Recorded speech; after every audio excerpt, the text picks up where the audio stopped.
going, guys? How we doing? Good. Hey, I'm so glad that you guys are here. My name is Justin. I'm one of the pastors here at Hope City, and we're just pumped that you guys are here today.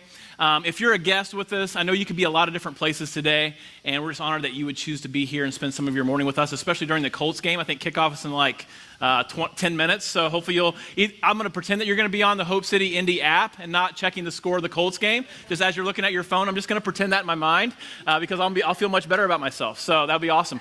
But if you'd like to follow along with the message notes, if you search the Apple Store or Google Play for Hope City Indy, you can follow along with the message notes here in just a few minutes as we dive in the message. But we're in week 2 of this series called Squad Goals. And this week was going to be a week on generic relationships. I was kind of going in that direction. As I think through a series, I kind of outline each week of how it's going to go, what it's going to look like.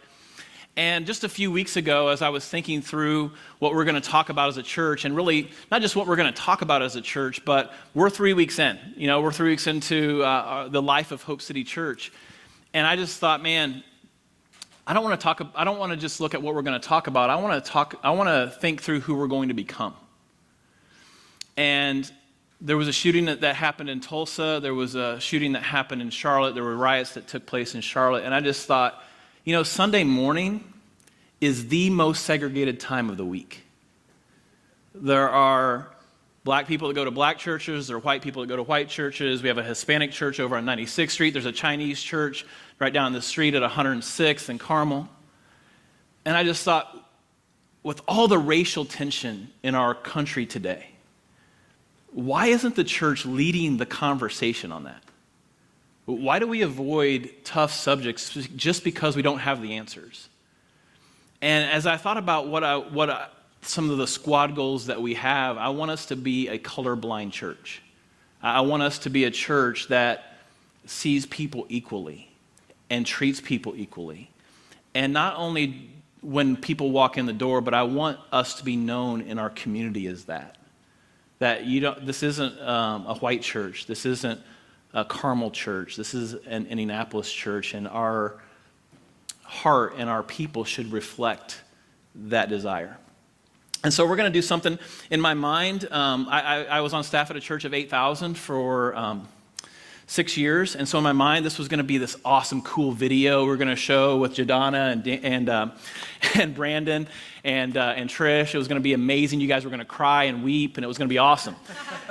And then I realized we barely even own a video camera. Like, we're 3 weeks old. We don't have a video team. That video is not happening. So it's going to be a little risky. We're going to have just an honest conversation today. This is Brandon, and this is Jadana, and this is Trish.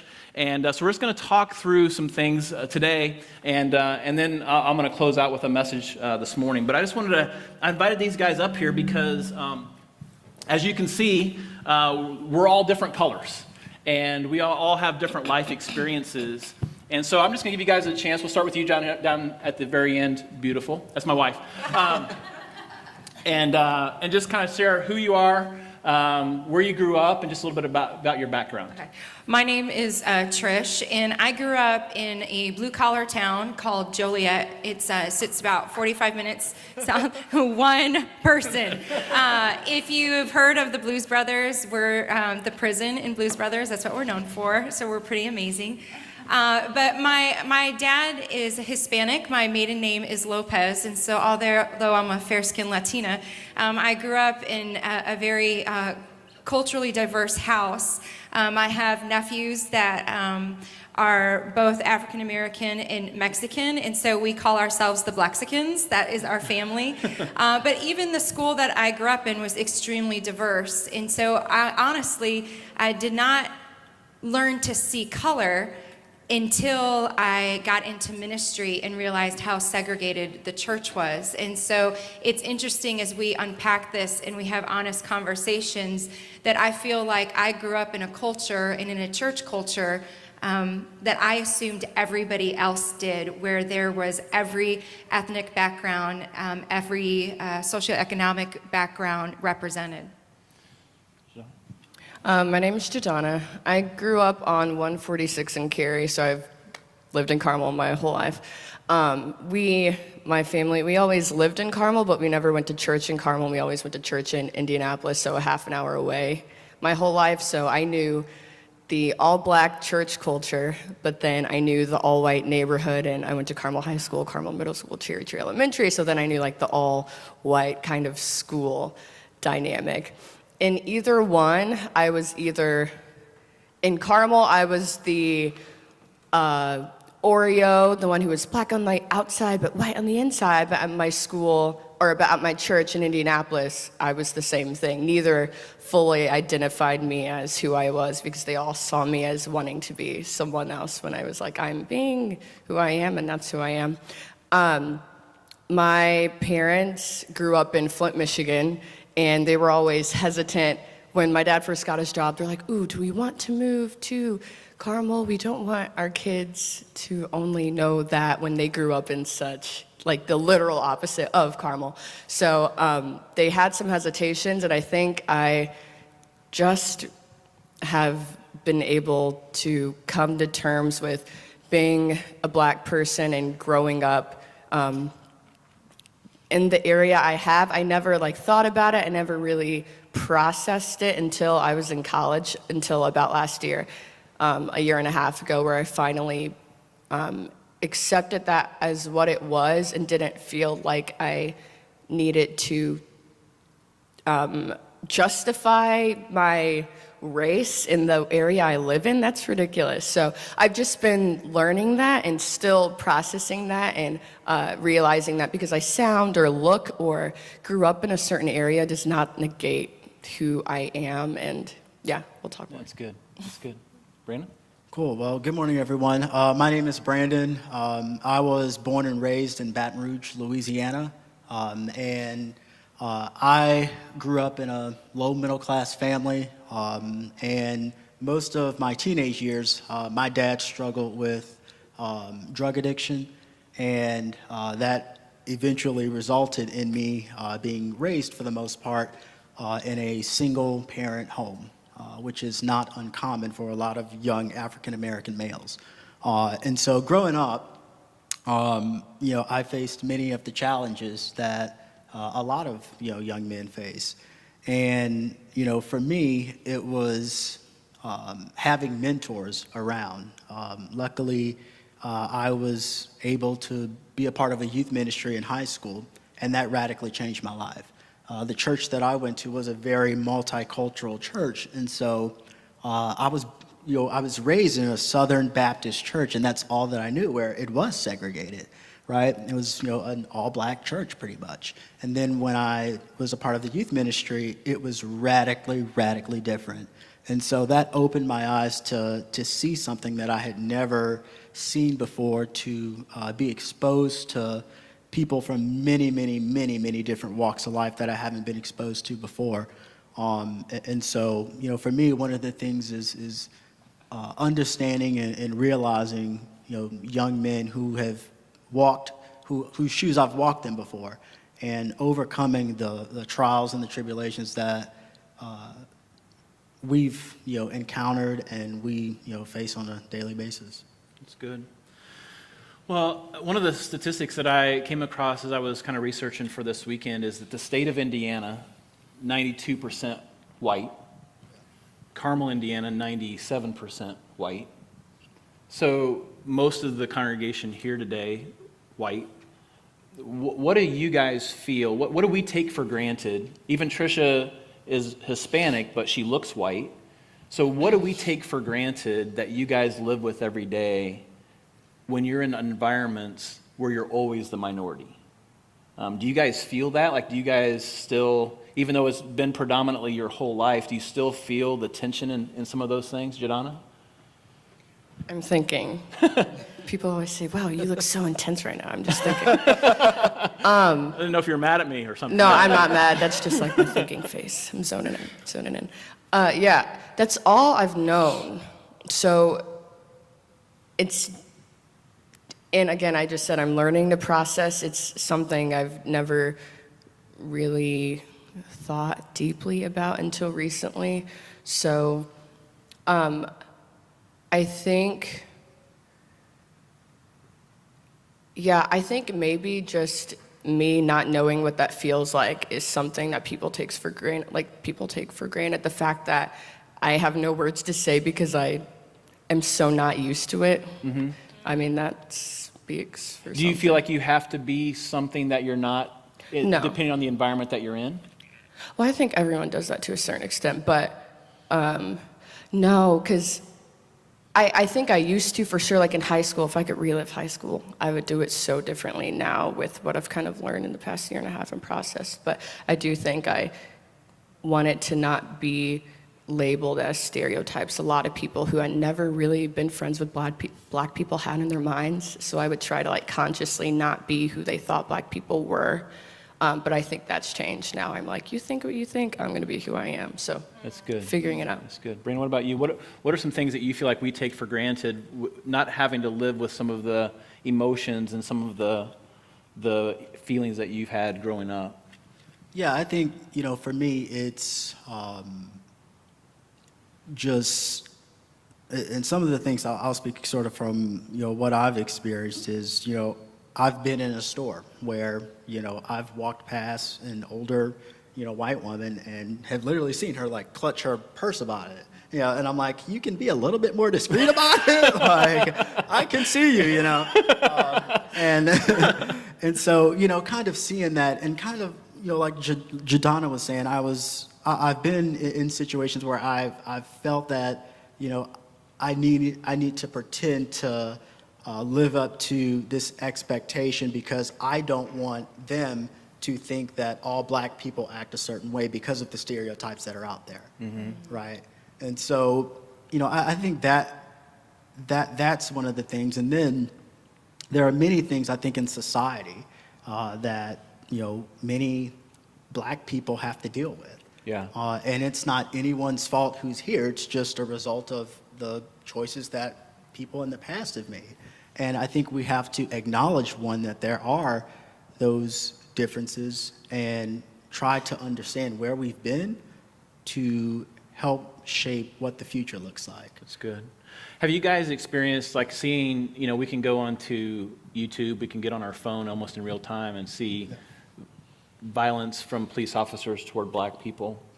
Have you guys, have you felt a sense of anxiety or fear? I was watching an interview this week with LeBron James just talking about how he fears for his sons, and that there couldn't be more privilege, right, than being LeBron James' son, and he still has that fear. Have you become immune to that living in this culture, or have you noticed any more sensitivity to that over the last couple of weeks or months? I mean, I certainly have, and being in Baton Rouge, I'm sure you guys know of the Alton Sterling situation. That really opened my eyes to something that I never thought it would happen because it happened like 5 minutes from my home. But the last 2 years, I've driven all across America, and there was one time I actually got pulled over in Arkansas, and it was in the middle of nowhere, and I was just really, really nervous because of what was going on, and like, okay, let me put my hands on my steering wheel and just do everything by the book, just because I don't know what can happen. And what has seemed like has happened over the last several months is that any small thing can cause someone to lose their life with an encounter with the cops. And I can't say for sure whether it's because they're African American, but it does make me take a step back and say, okay, what can I do to be a little bit more cautious to not put myself in those type of situations and comply. But we saw even with Philando Castile that he complied and he's now dead, unfortunately. Yeah, I think just for some context, when my family, there's 6 of us, so when we'd go on vacation, we'd typically drive, and we'd always have to be conscious. Like, if I had to pee, which is always, like, every couple hours on a road trip, we would have to be, like, my dad, I'd be like, oh, I have to pee right now, where can we stop? And he would have to be like, oh, let's get a little further. We couldn't just stop anywhere because there are still areas where if we stopped, we would, you just don't know. And my dad never wanted to take that risk, so I think, even just knowing that, we have to be cautious in that way. But I have feared lately for my brother who's in Bloomington and my dad. But I do think it's significant to note the types of black men who are the ones being pulled over. It doesn't seem like it's every black male. It seems like it's a very specific type, and I think that's problematic as well. So I don't know, if you guys aren't aware of what's happening, that's okay, don't feel burdened. But even in what I just said, like, look at it, take notice of who's being pulled over, because we haven't necessarily heard a ton of stories of it being black men in the suburbs. It tends to be, not that there isn't, but it does tend to be black men in certain areas as well. Okay, that's good. Thank you guys for just sharing so honestly on that. What do you think we can do as individuals, not even as a church, but just people sitting here listening? What can we do individually to help the racial divide that exists in our culture? Well, one thing I think as a church, and I kind of shared this with you before, many Christ followers see reconciliation, especially when it comes to race, as a special assignment for a few of us rather than a radical calling for all of us. Mm-hmm. And would you just say that again? Because that just almost made me cry. Part of that's because of, my heart's so close to this, but I just think that's so powerful. Just say that again, just so everybody gets it. So we as Christ followers should see racial reconciliation not as a special assignment for a few of us, but a radical calling for all of us. And it's at the essence of what we believe. God sending his son to reconcile the world. And for everyone in the room, regardless of what background you're from, if you enter into the pain, you don't have to understand it. You don't have to agree with it. But if you just take a second to be patient, to be graceful, and enter into the pain that people are feeling, you enter into their pain, I enter into your pain, or they enter into your pain, then at the day we'll all come to the conclusion that we're broken, and the common denominator is we all need help. We all need Jesus. Trish, what do you think about that, just from an individual standpoint? Because you've kind of grown up in a really unique situation where your family looks minority, you get treated differently because you don't look minority. What do you think as far as individually, what can we do? Yeah, well, I'm more like Jadana in this because as we talked about, Jadana and I are like in the same place for very different reasons. And so, they often say that God looks like your father, like you assume God assumes the look of your father. Well, my daddy's a short little Mexican, and I believe God looks like a short little Mexican. I mean, so when I see a Hispanic man, I have endearment. Like there's endearment when I see a Hispanic man. It's that's the culture of which I lived, and so I need to be okay with that. I think the term white privilege, I would have never assumed ever that was placed on me. I have a brother and sister who look very Hispanic. In fact, my brother, I think he looks Italian. So we're like, again, we're just this mixed family. So I've had to really embrace that and understand it, not as a label, but then to say, if that is true of me, then what can I do with that to make a difference? My very first best friend in kindergarten is still a dear friend of mine today. His name is Dion Hornsby. He is dark as night, and we have been close friends for a long, long time. And so when I think of friendships, I think of Dion. And so in my mind, I don't see color, but just because that's true of me, I can't assume that's for everybody else. And so the responsibility as someone who may have white privilege, regardless if I want to acknowledge it or not, is to then go the extra step and begin to open your mind to different cultures. And I don't know what that looks like for you. That may be getting involved in an area that puts you around people of different cultures, and not just African American, but all types of different cultures. Do you know that we have a very large Ethiopian population of refugees in the city? It's our ability to say, I think as people who are white, we feel like we don't have a voice to speak into it because we don't understand. But yet we have a responsibility, and this is what I get excited about, you guys, is I grew up in a multicultural, and it was wonderful. Like, I want that for everybody. If I wanted Italian food, I called up Jill Sicilioni and got, Italian food. If I wanted good, Jamaican food, I mean, it's fun to not think that this is a heavy responsibility. It's a joy when we get to know all of God's people. Yeah, and it begins when we choose to go the extra mile. That's good. Jadonna, let's wrap it up. Just talk about, as a church, one of the things that you did a couple weeks ago that was really special in my mind. We're on Instagram, we're on Facebook, just like every other church. Jadonna puts up this Facebook and Instagram post, and she says, come to our grand opening of Hope City Church. We're a multicultural church that has a heart to reach this city. There were 2 black people here, all right? That was the extent of our multiculturalism. And what I loved about that, and I told you this on Tuesday when we talked through some of this, is you were speaking into existence, not necessarily what is right now, but what we want to be. And that was just with great vision, and you were writing checks that you were counting on God to cash.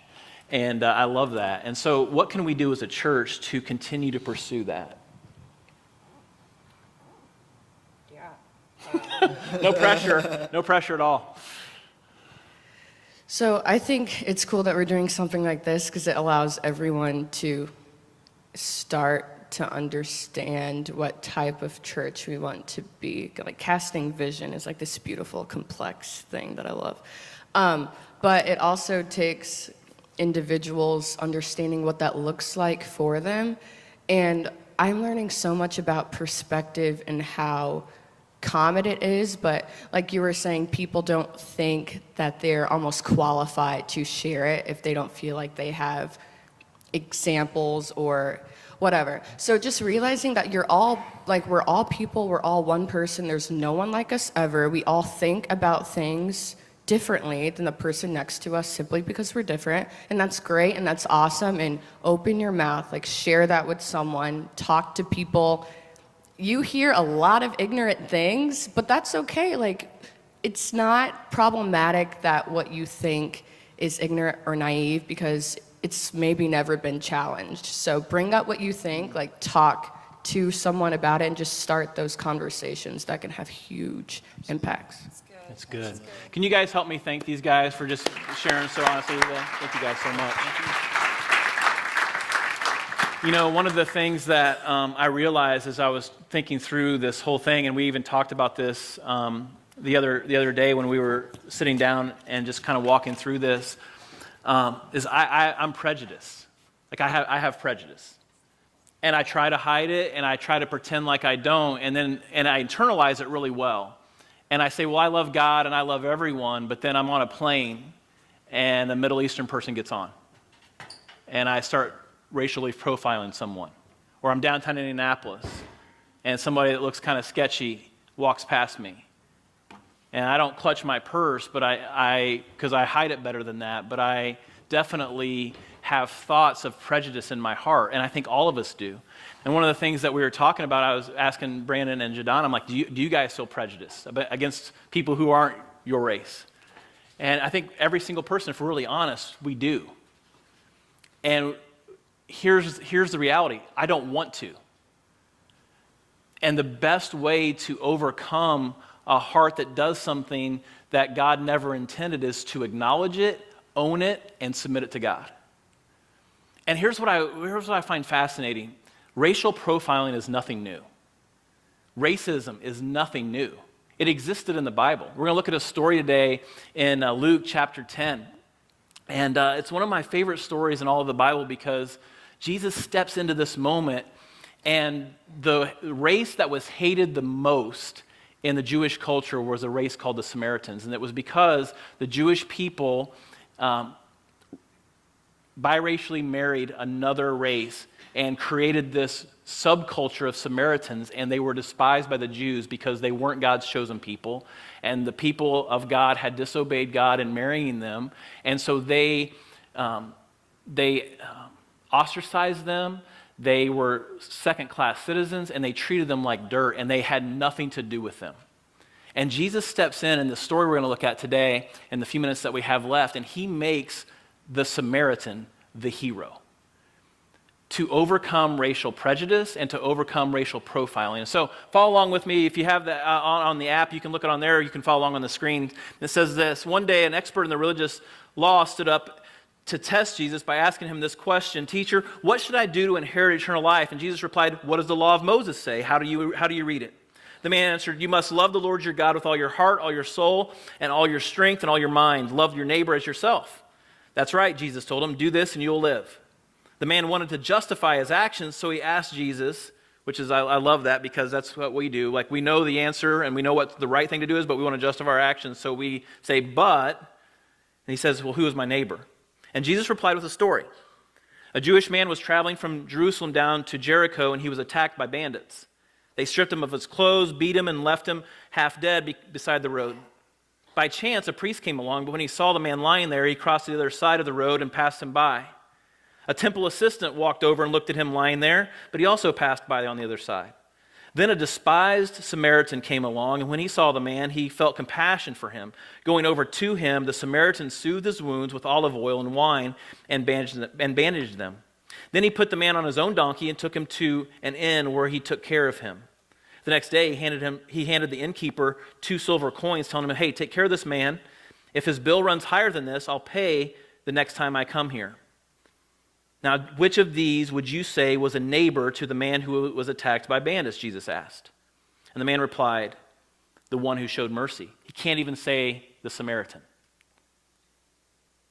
And Jesus says, "Yes, now go and do likewise." And so I just want to real quickly walk through some observations of this story that I think are so relevant for us if we're going to have the squad goal of being a colorblind church, of having colorblind relationships where we don't see color, we don't see socioeconomic status, we don't see status as far as economics, we don't profile anyone. We accept and love everyone just as God does. And the first observation is this: religious beliefs don't equate to godly choices. Your religious beliefs don't equate to you making godly choices. I think it's very interesting in verse 31, it says, by chance a priest came along. When he saw the man lying there, he went to the other side of the road. The next person that comes along is a temple assistant. He walks over and he looked at him lying there, but he also passed by on the other side. These guys don't just work at the church, they run the church. They don't just go to church, they're the leaders of the church. They believed in God. They had to, as a priest and a temple assistant, they were responsible from the time they were age 12 to memorize the Torah, which is the first 5 books of the Bible, of the Old Testament. They knew it word for word. So they would have known this passage in Leviticus, which is the 3rd book in the Bible, Genesis, Exodus, it was the 3rd book of the Bible, I had to do my math there, where it says, love your neighbor as yourself. So this guy is asking a question, this religious leader is asking a question he already knows the answer to. And these religious leaders, this priest and this temple assistant, they go to this guy, they see him, and they walk by on the other side. They had all the religious knowledge that it would take to extend love to this person, and they chose not to. And here's the deal. He was a Jew. The guy who was robbed and was laying on the side of the road wasn't a Samaritan. He wasn't another race. He was God's chosen person. He was a Jew, and they still ignored his need. And if we're going to love people, knowledge about God cannot be a substitute for a heart transformed by God. Just because you know a ton about God doesn't mean you're going to love people like God loves people. And the love that we receive from God should compel us, it should burden us to love everyone. You know why? Because you don't deserve God's love. None of us do. And so if we receive God's love and we refuse to give it to people based on how much money they make or where they live or what the outside of their appearance looks like, we're cheapening the love and the grace and the mercy that we've been given by God. Just because you believe in God and just because you go to church and you raise your hand, you sing the songs, and you serve in the nursery, which is extra credit in heaven, by the way, just because you do those things doesn't always translate to you loving people like God. That's a heart submitted to God and saying, God, don't allow knowledge about you be a substitute for you transforming my life. Second observation, it's possible to look at someone and not really see them. It's possible to look at someone and not really see him. Verse 32, a temple assistant walked over, looked at him lying there, and also passed by on the other side. You know, discrimination goes beyond race. We can discriminate against anyone. We can discriminate against people who are different than us, who live in a different neighborhood than us, who dress differently than us, who look differently than us, who make less money than us. This story isn't just about racism, it's about discrimination of all facets of life. And we can look at people, but never really see them as God sees them. A few years ago, my middle son Elijah had just turned 11, and he had some birthday money. And so we were on our way. My favorite place on earth is Costco. Anybody else love Costco? I love Costco. I love sample day at Costco. Every day is sample day at Costco, but I love Costco. And so we're on our way to Costco, really just for a family outing. That's just why we go there. It's like going to Kings Island, and it's actually less expensive than Kings Island sometimes. But we're going to Costco, and we're walking in the door, and Elijah is like, hey, Dad, I've got some extra birthday money left. Can I spend it at Costco? And I said, well, how much money do you have? He's like, $2. And I just thought, you've never been to Costco, have you? Like, you can't get out of Costco for under $75. But I'm like, yeah, you can spend it if you can find something to buy at Costco, go for it, right? So we're walking through Costco, and he never really mentions it again. So we get up to the checkout line, we're paying for our groceries, and he's like, Dad, can I have my $2? And I said, well, what are you going to buy for $2? He's like, I'm going to buy a hot dog and a root beer. I'm like, that's $2. Best $2 you'll ever spend at Costco, hot dog and a root beer. And I said, sure. So I gave him $2. He goes and buys the hot dog, and we're walking out, and we're showing the receipt, and I notice he's just holding the hot dog and the root beer in his hand. We get in the car, he's sitting there, and I said, hey, buddy, are you not going to eat the hot dog, root beer? He's like, well, it's not for me. And so we come out on Michigan Road. If you've ever been to that Costco, we come out, we're sitting at the stoplight, and every day there's a homeless person, it seems like, at that stoplight. And I think they position themselves there because that stoplight is never green, right? It's just stalking you right there. It's just taunting you that you're just going to sit there for like 5 minutes. And this homeless person is holding up this sign, and I just said to the boys, I said, hey, don't look at them.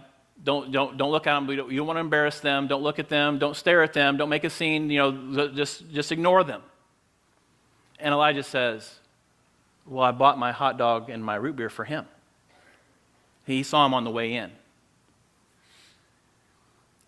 And my wife snapped this picture right before he gave him the hot dog and the root beer. And I just thought, that's a person that doesn't just look at people, he sees them. And I want us to be a church that doesn't just look at people, not just people of different races, but people that have differences in general. And if we're going to really see people, it starts by listening. It starts by seeking to understand their circumstances. It starts by not jumping to the conclusions about their life circumstances or jumping to conclusions about who they are based on their outward appearance. That God looks at you. He doesn't just see the outside of you. He sees your heart. He knows you fully, and he loves you anyway. And that's what we're called to do as a church. If we're going to be a church that loves everyone, regardless of their past, their race, their socioeconomic status, we have to not just see the outside of them. We have to look at their heart and love them for who God created them to be. Third observation. Racial reconciliation is born from a compassionate heart. If we're going to be a church that's about racial reconciliation, it's born from compassion. Verse 33, then a despised Samaritan came along, and when he saw the man, he felt compassion for him. The definition of compassion, I looked it up this week, it says feeling deep empathy or sorrow for another who was stricken by misfortune, accompanied by a strong desire to alleviate the suffering. See, compassion isn't just, oh, I feel sorry for you. Compassion isn't, oh, poor them. Compassion is, oh my gosh, I feel so sorry for them, but it's also coupled with this greater burden to alleviate that suffering, to do something about it, to get out of our comfort zone and make ourselves available to that person to release them from whatever is burdening them. And in 2016, we can turn on the TV and we can see all of this injustice happen in real time. I was doing some research this week. You know that the Black Lives Matter movement was not born as some power trip against white people. If you go back and you look at when it first started, after all of these African American men were being shot, it started as a cry from the black community to the white community for compassion.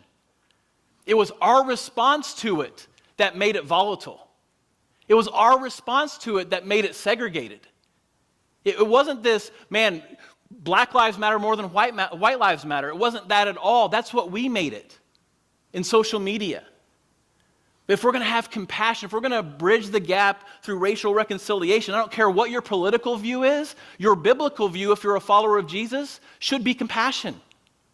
No matter what you believe politically. And so many people are leaving the church because we're much more concerned about policies and politics than we are people. And we get so hung up on all of the things that don't really matter in this world, and we forget about the things that do matter the most, and that's people's hearts. And most of us here, if we're really honest, we have no idea what it's like to be oppressed or to be judged by our outward appearance, or the color of our skin. And if we're going to build bridges in our community, we need to start with compassion. And we need to see ourselves as a part of the solution, not because we have all the answers, but because we're in a relationship with someone who does. Second, the next observation is mending wounds will probably cost you something. Mending wounds will probably cost you something. Verse 34, going over to him, the Samaritan soothed his wounds with olive oil and wine and bandaged them. Then he put the man on his own donkey and took him to the inn where he took care of him. The next day, he handed to the innkeeper 2 silver coins, telling him, take care of this man. If his bill runs higher than this, I'll pay you the next time I'm here. He didn't just take this guy to the hospital and drop him off. I love the phrase in this passage, he stayed with him. Like he did life with him for the night. He said, you know what, I'm in this as much as you are. And I'm going to go to a great expense. I'm going to put you on my own donkey, which was a symbol of someone being a family member. If you're going to put someone on your own donkey, that's something that you would do for your wife or your kids or a family member in that culture. That wasn't something you would do for a stranger. It's why that phrase is specifically used, because the author wants you to know, Jesus wanted them to know, he put him not on someone else's donkey. He didn't have the guy walk beside him. He put him on his own donkey, which means he walked next to the guy while the guy rode his donkey. It was an inconvenience. It cost him something. And mending wounds in relationships will probably cost you something.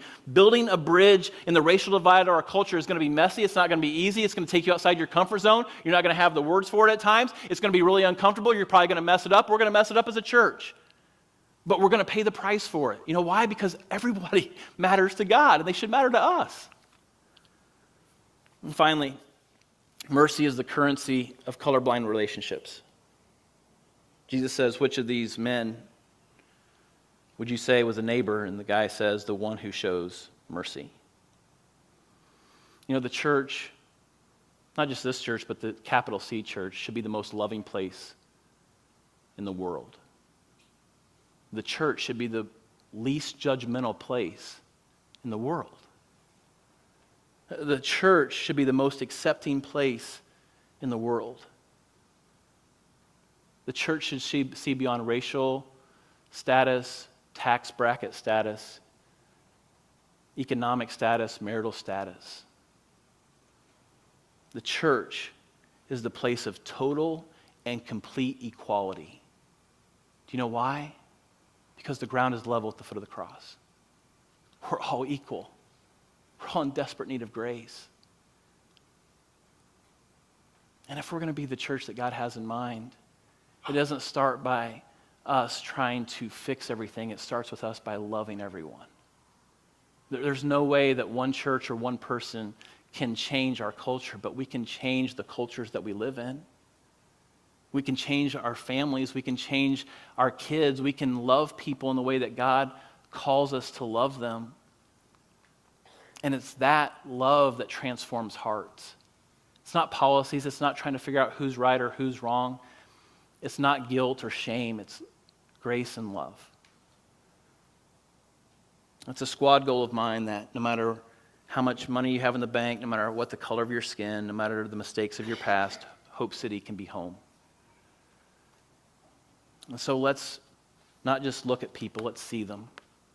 Let's put them on our own donkey at our own expense, and let's take them to Jesus, who has the capacity to heal and the capacity to forgive and the desire to transform.